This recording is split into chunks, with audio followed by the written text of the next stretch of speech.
মধ্যরাত থেকেই ঢাকার শাহবাগ এলাকায় ঢুকতে থাকে একের পর এক বাস। দেশের বিভিন্ন এলাকা থেকে ঋণ দেওয়ার কথা বলে নিয়ে আসা হয় বাস ভর্তি মানুষ। সোহরাওয়ার্দী উদ্যানে লক্ষাধিক মানুষের সমাবেশের চেষ্টা করে পরিস্থিতি অস্থিতিশীল করার অভিযোগ উঠেছে অহিংস গণঅভ্যুত্থান নামের একটি সংগঠনের বিরুদ্ধে।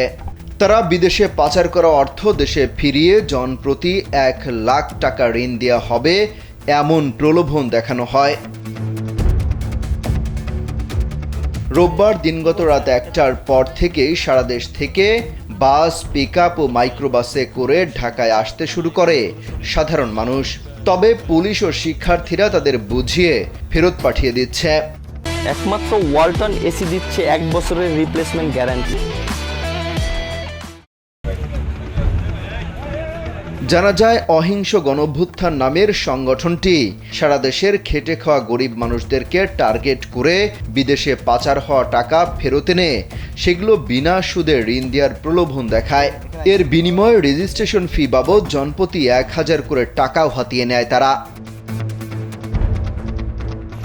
গ্রাম থেকে ঢাকায় আসা এসব মানুষ জানান, কিসের সমাবেশ তারা জানেন না, তবে শুধু জানেন শাহবাগে আসলেই লোন পাওয়া যাবে।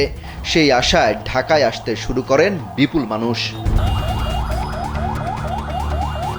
পুলিশের রমনা জোনের সহকারী কমিশনার আব্দুল্লাল মামুন গণমাধ্যমে বলেন, অহিংস গণঅভ্যুত্থান নামের একটি সংগঠন সোহরাওয়ার্দী উদ্যানে 10 লাখ লোকের সমাবেশ করার জন্য অনুমতি চেয়েছিল।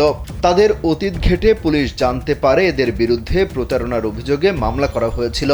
এরাই সমাবেশকে কেন্দ্র করে সাধারণ লোকদের থেকে কয়েক কোটি টাকা হাতিয়ে নিয়েছে।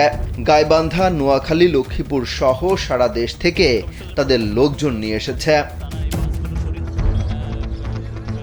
তিনি বলেন, রাত 12টার পর থেকেই বাসের মানুষগুলো প্রতারণার শিকার হয়েছে এটি বুঝিয়ে ফেরত পাঠানো হচ্ছে, কিন্তু একের পর এক বাস আসছেই। পুলিশ সতর্ক অবস্থানে আছে। কয়েকজনকে জিজ্ঞাসাবাদের জন্য আটকও করা হয়েছে বলে জানানো হয়। এদিকে সকাল 10টা পর্যন্ত পুলিশ ও শিক্ষার্থীরা মিলে শাহবাগ, টিএসসি, চানখারপোল, আনন্দবাজার সহ বিভিন্ন পয়েন্টে অবস্থান নিয়ে বাসগুলো ফেরত পাঠিয়ে দিচ্ছে বলে জানা যায়। অমিত হাসান রবিন, কালবেলা।